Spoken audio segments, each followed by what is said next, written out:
Harus bener-bener jelas buktinya. Kalau itu nggak ada, ya perusahaan nganggapnya kebetulan aja dia meninggalnya di kantor. 숨 쉬는지 안 쉬는지 확인하고 가는 그런 일들도 있고요. Ada loh pekerja sana yang habis kecelakaan, badannya luka-luka gitu, tapi besoknya masih diminta buat masuk kerja. Waktu itu kan kita sempat bahas Godoksa ya, fenomena mati kesepian di Korea Selatan. Nah ternyata ada lagi nih yang mirip-mirip nih, fenomena di Korsel yang masih berhubungan sama kematian. Tapi kali ini bukan mati karena no life, tapi malah sebaliknya nih, fenomena mati karena kecapean kerja.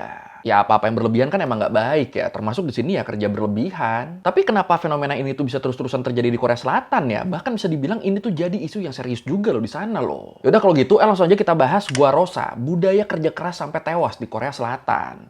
Udah separah apa sih dan gimana nih awalnya nih? Di Learning by Googling. Ini gue yakin lu sering denger ya, kalau di negara-negara Asia Timur kayak Jepang, Korea, Cina, itu tuh masyarakatnya tuh pekerja keras banget. Pada rajin, disiplin, pokoknya produktivitasnya tinggi lah. Nah, di antara negara-negara ini yang jam kerjanya paling lama dan paling stres tuh ternyata Korea Selatan. Kalau menurut data dari OECD, Organization for Economic Cooperation and Development, disebut Korea Selatan tuh jadi salah satu negara anggota OECD yang punya jam kerja tertinggi per tahunnya. Dan kalau di antara negara-negara maju nih, jam kerja Korsel tuh jadi yang paling lama. Ini kita bandingin aja deh, masih menurut data dari OECD, di tahun 2022, karyawan di Korsel tuh kerja sebanyak 1.900 jam dalam setahun. Padahal rata-rata negara OECD itu jam kerja karyawannya cuma 1.750 jam. Dan kalau misalnya kita bandingin sama Jepang yang terkenal disiplin dan pekerja keras banget, waktu kerja di Korsel tuh ternyata lebih lama 300 jam daripada di Jepang. Ini kacau juga Korsel ternyata ya.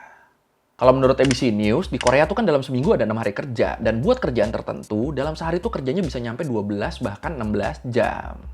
Atau ya berarti seminggu tuh bisa 70-90 jaman lah berarti lah. Lama juga ya.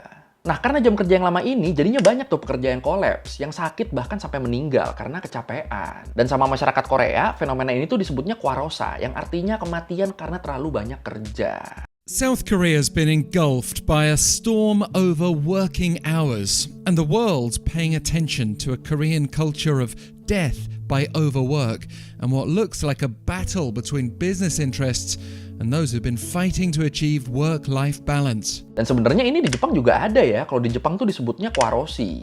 Dan untungnya kalau yang di Jepang, kalau menurut Japan Times, di tahun 2014 pemerintahnya tuh udah ngeluarin undang-undang buat ngurangin korban kematian karena capek kerja ini. Jadi ya pelan-pelan angkanya mulai turun nih di sana nih. Itu yang di Jepang. Buat yang di Korea, sayangnya fenomena ini tuh masih terus berlanjut nih sampai sekarang. Walaupun pemerintahnya juga udah ngeluarin undang-undang buat neken angkanya. Ya sebenarnya kasus kematian karena kecapean kerja di sana tuh udah ada sejak lama ya. Kalau menurut CNN, setiap tahunnya rata-rata ada 80 orang yang meninggal di Korsel karena terlalu banyak kerja. Dan puncaknya di tahun 2017 ada ratusan orang yang meninggal karena Gwarosa ini. Dan karena waktu itu udah banyak banget korbannya, akhirnya Presiden Moon Jae-in yang ngejabat waktu itu, dia tuh ngeluarin peraturan yang ngurangin batas maksimal jam kerja di Korea Selatan. Dari yang sebelumnya 68 jam per minggu, jadi cuma 52 jam aja per minggunya. 40 jam kerja utama, 12 jamnya lagi itu buat lembur. Ya harapannya dengan jam kerjanya dikurangin begini, para pekerja tuh jadi punya lebih banyak waktu sama keluarganya. Ya soalnya ini emang dibutuhin banget kan sama para pekerja di Korea. Lu bayangin aja deh, yang biasanya mereka kerja dari pagi kan, terus pulangnya baru sore atau bahkan malam, itu nyampe rumahnya tuh mereka cuma tidur aja udah. Bener-bener nggak ada waktu buat jalan, senang-senang, kumpul-kumpul sama temen atau bahkan sama keluarga. Karena ya waktu free mereka terbatas banget kan, jadinya sekalinya ada yang mending dipakai buat tidur, mending dipakai buat istirahat daripada dipakai buat nongkrong. Nah harapan pemerintahnya dengan motong jam kerjanya, mereka nih jadi bisa punya lebih banyak free time, jadi punya lebih banyak family time. Jadinya ke pekerjanya efeknya ya hidup mereka jadi lebih sehat lah. Harapannya. 잘 보여? 근데 아빠 아닌 것 같은데? 왜? 너무 오랜만에 봐서 그래? 아닌 것 같아. Ini sumpah ya gue pas liat 바기an sini sedih banget. Gara-gara nggak pulang-pulang loh. Anaknya sampai lupa muka 자세히 bapaknya. 봐봐, 이렇게 봐봐. 아니 아빠가 네모난 것 같아. 네모난 거 같아? Sayangnya kalau menurut CNA, undang-undang yang ngebatasin jam kerja ini ternyata nggak berlaku buat semua industri nih. Dan kebanyakan nggak berlakunya tuh di industri logistik, kayak ke tukang pos atau kurir paket gitu, mereka nggak ikutan ke cover tuh sama undang-undang ini. Kenapa gitu?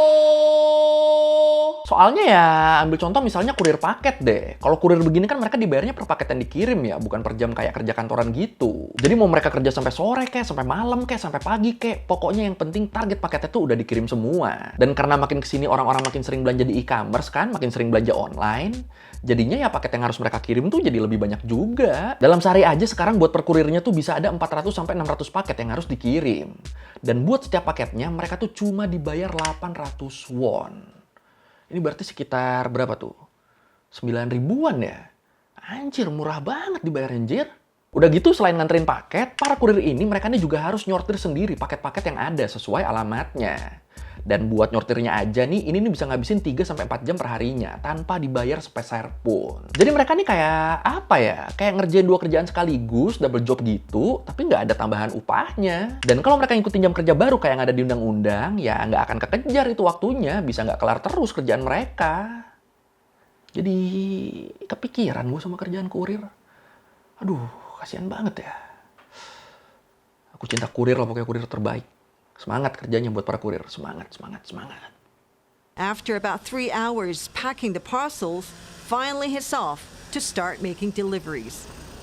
Delivery workers like him get paid by the number of packages they deliver.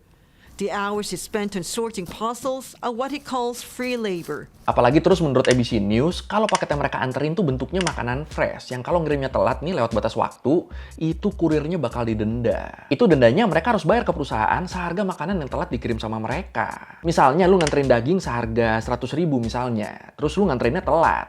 Nah itu lu harus ngebayar denda seharga 100 ribu itu. Nah kondisi kayak gini ini yang bikin beban kerjaan tuh jadi berat banget, sampai akhirnya kurir-kurir ini banyak yang sakit atau bahkan meninggal. Dan ini kalau menurut CNN, di tahun 2020 aja ada 14 kurir yang meninggal karena kuarosa, karena kecapean kerja.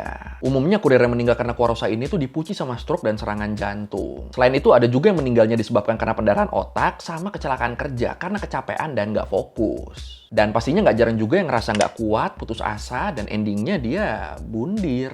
Dan ini contohnya baru di satu kerjaan doang ya, baru di kurir paket doang loh ini loh. Buat di kerjaan-kerjaan lain pasti ada kan strugglingnya masing-masing, pasti ada kan problem-problem overworknya masing-masing.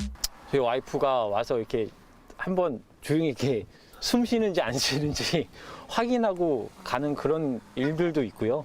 그렇게 일을 하고 집에 들어가면 마음은 아이들과 대화도 나누고 싶고 와이프랑 같이 또 티타임도 갖고 싶고 이제 그런 마음들이 정말 절실한데 솔직히 몸이 안 따라줘요.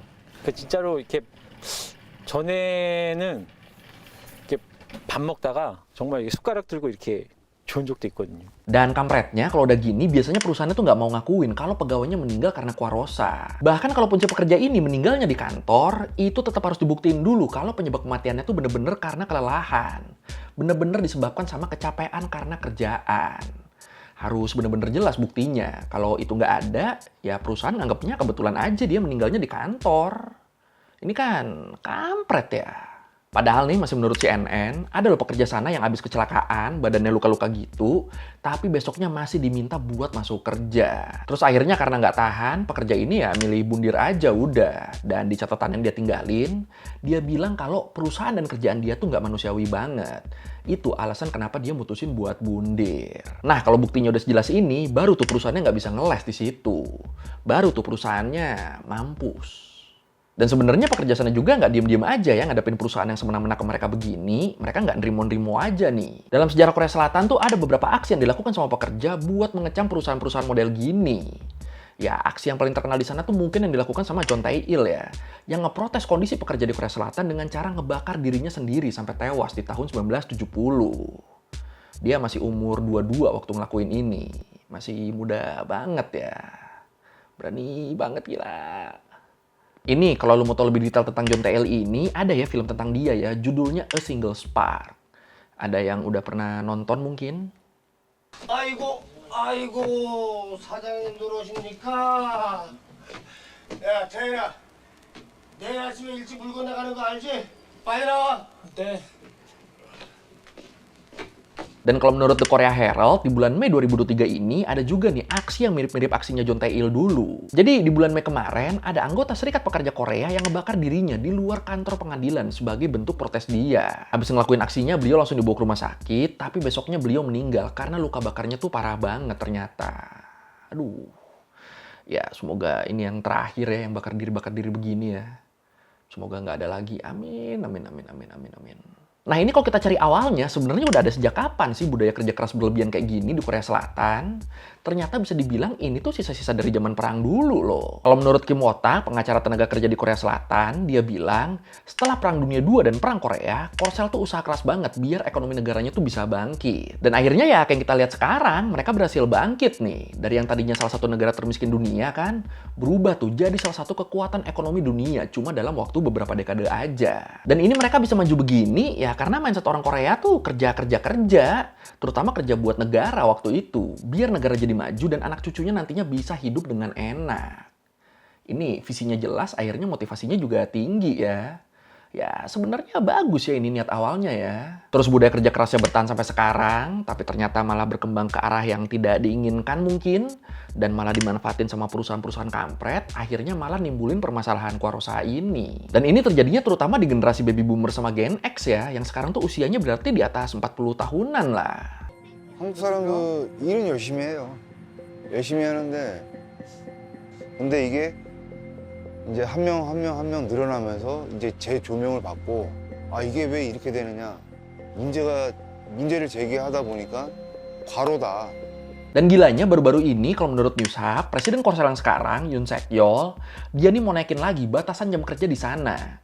Dari yang tadinya sama Presiden Moon Jae-in udah diturunin jadi 52 jam per minggu kan. Nah ini mau dinaikin lagi sama dia, jadi 69 jam per minggu. Kenapa dinaikin lagi?